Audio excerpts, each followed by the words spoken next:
Assalamualaikum warahmatullahi wabarakatuh. Ini buat foto kan ya? Selamat siang teman-teman semuanya. Masih semangat? Pertama-tama saya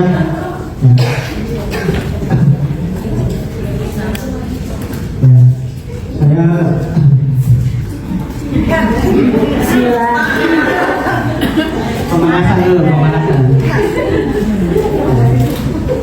Saya meminta kepada rekan-rekan untuk menyampaikan materi saya tentang kecemasan anak saat masuk sekolah. Sebelumnya saya meminta izin kepada Ibu FKIPD, sebagai bersama Ibu dan teman-teman sekalian, bisa sekalian disimak semuanya. Ya, jadi apa sih itu kecemasan anak saat masuk sekolah? Nah, bisa kita sebut seperti skor universal belum jadi. Ya, jadi apa sih itu kecemasan anak saat masuk sekolah?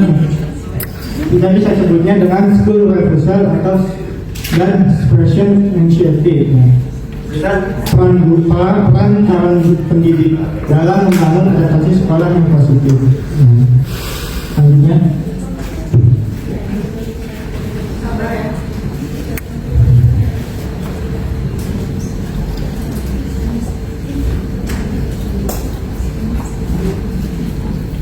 ya di sini, teman-teman, mengapa sih COVID ini penting untuk kita semua? Ada yang tahu? Mari saya kasih tahu. Jadi masuk sekolah itu merupakan salah satu tahap penting dalam perkembangan anak usia ini.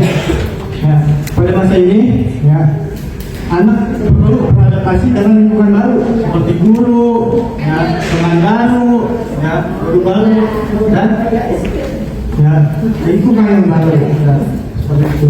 Namun satu lainnya, tidak semua anak bisa beradaptasi dengan lingkungan baru.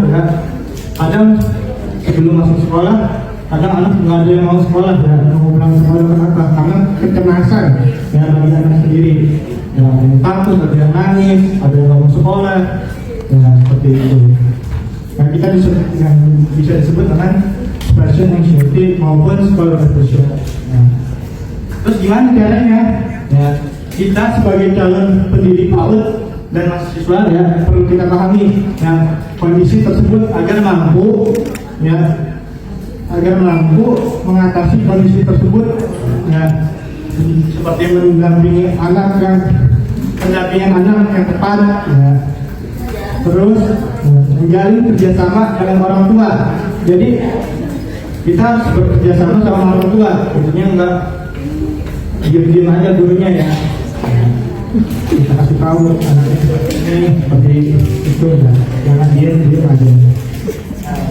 Dan dari tujuan seminar ini, yang pertama kita harus mengerti pengertian school reversal dan expression anxiety. Yang kedua ada mengetahui penyebabnya. Jadi kita harus tahu penyebabnya apa saja nih, yang terjadi pada anak. Terus yang ketiga ada memahami dampak. Kadang perkembangan anak itu kadang menurun, kita harus tahu. Terus yang keempat mengetahui penanganannya.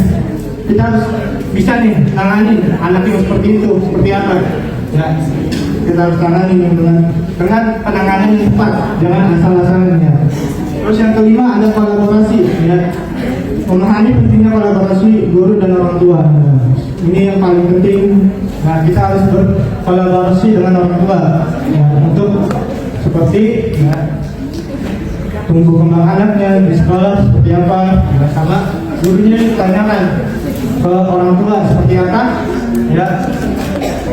kegiatan anaknya di rumah, bisa diberitahu seperti itu. Nah, di sini ada pengertian school reversal dan expression anxiety. Yang pertama ada expression anxiety, kecemasan berpisah dengan orang tua atau pengasuh utama. Jadi kecemasan saat pergi ke sekolah, berpisah dengan orang tua, dan pas ketemu sama gurunya. Nah itu kadang ya cemas, itu anak itu cemas. Terus untuk sekolah bisa itu penolakan anak masuk untuk pergi ke sekolah akibat kecemasan atau tekanan emosional, bukan karena malas belajar ya. Jadi bukan malas belajar ya, karena dia punya rasa kecemasan dan ya sosial emosional terganggu ya, seperti itu. Nah untuk perbedaannya ya bisa dilihat ya, untuk yang special anxiety itu fokus pada perpisahan orang tua. Jadi yang intinya special anxiety itu berfokus pada berpisah sama orang tua pas masuk sekolah. Nah, kalau untuk ya, sekolah berpisah itu penolakan terhadap rasa cemas. Jadi dia cemas nggak mau sekolah nih, besok sekolah nih. Ya, jadi takut dia, udah punya rasa takut di dalam dirinya, gitu. Ya, nah di sini ada penyebab dan tanda-tanda ya, pada anak. Untuk faktor anak, ya, yang pertama belum mandiri, sulit beradaptasi dan temperamen sensitif. Untuk faktor orang tua, kalau protektif, ya, itu merasa cemas, jadi orang tuanya ikut cemas. Ya, kalau anaknya lagi sekolah gimana ya? Yakin anak saya di sekolah, jadi terasa sendiri orang tuanya. Terus kurang melatih kemandirian, ya, jadi selalu dimanja-manjain di rumah. Jadi pas sampai di sekolah, ya, gimana ya saya dapat dia temennya orang Jerman cengengan. Terus ini faktor sekolah, ya lingkungannya baru, ya ini beda dengan sekolah saya, sama rumah saya. Ini luas banget bukannya, gitu. Terus guru dan teman belum dikenal, ya siapa ya yang bikin ini? Ya nggak mau takut sama ibu itu, makanya serem banget. Makanya itu aja loh, serem, ya, makanya serem banget, dia nggak mau kerja. Jadi gitu, jadi cemas dia. Lanjut ya. Kelihatan. Nah, di sini ada dampak jika tidak ditangani. Ya. Untuk anak kalau nggak tetap ditangani, yang pertama sulit beradaptasi, terus prestasi menurun, terus yang ketiga ada percaya diri menurun, ya percaya diri nggak punya percaya diri, ya. Terus yang terakhir ada perkembangan sosialnya terganggu. Untuk orang tua, ya kalau orang tua nggak nangani, yang pertama merasa cemas dan stres, kesulitan menjalani keseharian.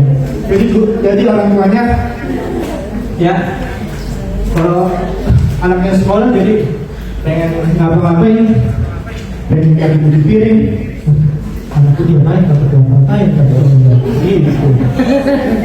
Gimana ya?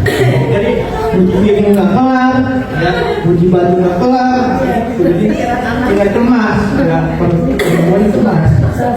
Untuk sekolah, kalau sekolah nggak cepat menangani, yang pertama proses pembelajaran menjadi kurang final. Ya. Nah, jadi pembelajaran di sekolah dia belajar jadinya nggak terganggu, ya. Kalau di tempat nggak cepat ditangani. Kedua ada dinamika kelas terganggu, ya. Jadi di kelas dia terganggu terus. Gitu.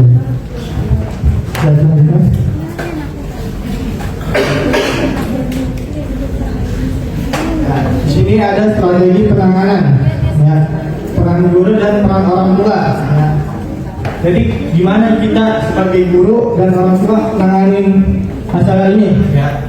Yang pertama untuk kita semua para guru, yang pertama menyambut anak dengan hangat, ya. Jadi kita harus sambut dia dengan hangat, ya. Jangan datang kan cepat kosong. Harusnya kita lembut, nadanya dengan lembut. Sekarang berbicara kita harus lembut supaya tidak cemas. Terus yang kedua memberi rasa nyaman.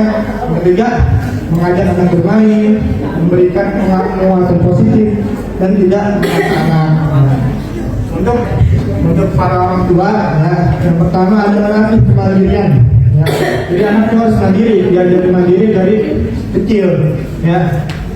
Jangan apa-apa kita bantu, jadi ya kayak gitu, jangan asal-asal dibantu aja. Kita kasih tolong, kamu misalnya suruh cuci piring, coba gimana cuci piring, belajar mandirian, pakai baju sendiri, ya. Terus pakai sepatu sendiri, ya. Bangun sendiri, ya.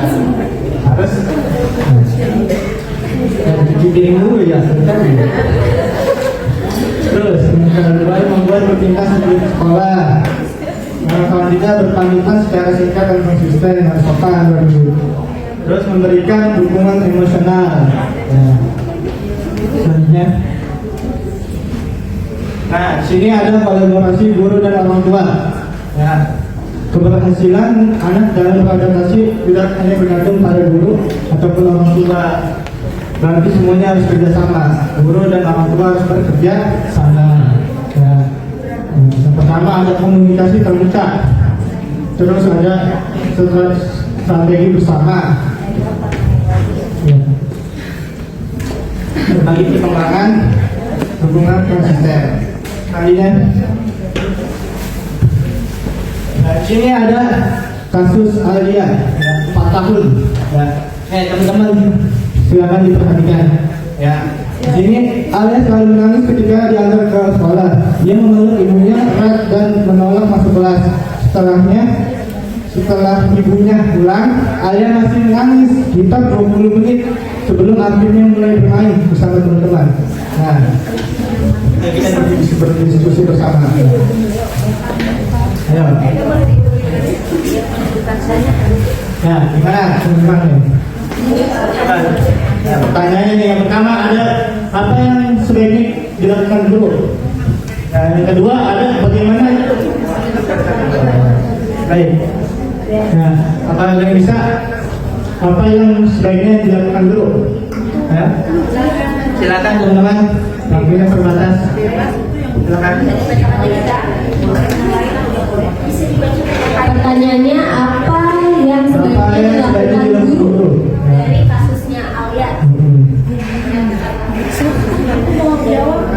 Boleh, Ibu siapa? Ibu Nur.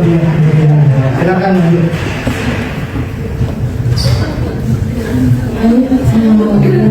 Mau jawab pertanyaan satu ya. Nah, ini kasusnya baru dimulai di Mama Dede itu baru masuk kayak tahu nangis gitu. Jadi karena mungkin di rumah kan biasa begini, terus pas sampai PAUD situasinya beda ya.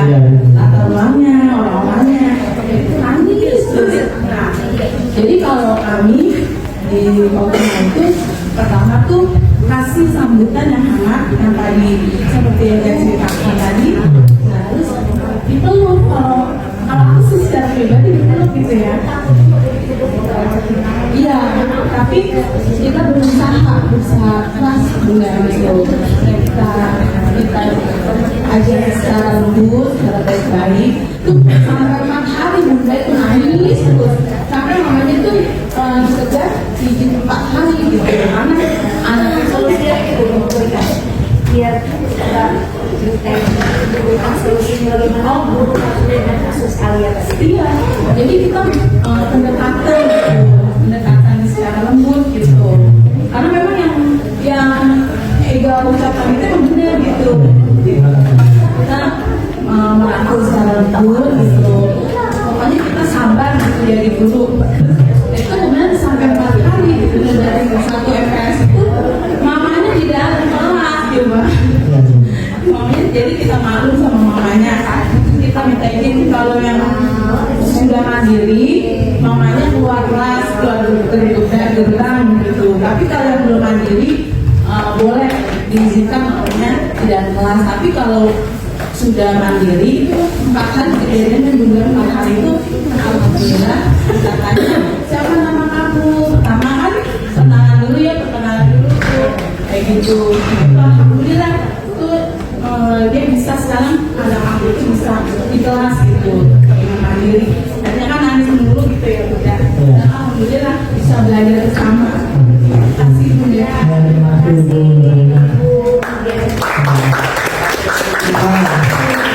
Mungkin terakhir ada kesimpulan ya. Pertama di sini untuk 2 penulis kita ya. Yang pertama secara usul dan dosen kesempatan yang berbeda, tapi saling berkaitan.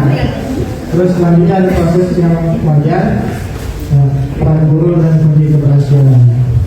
Ya. Baik, mungkin dari saya itu ya. Kurang lebihnya mohon maaf. Assalamualaikum warahmatullahi wabarakatuh.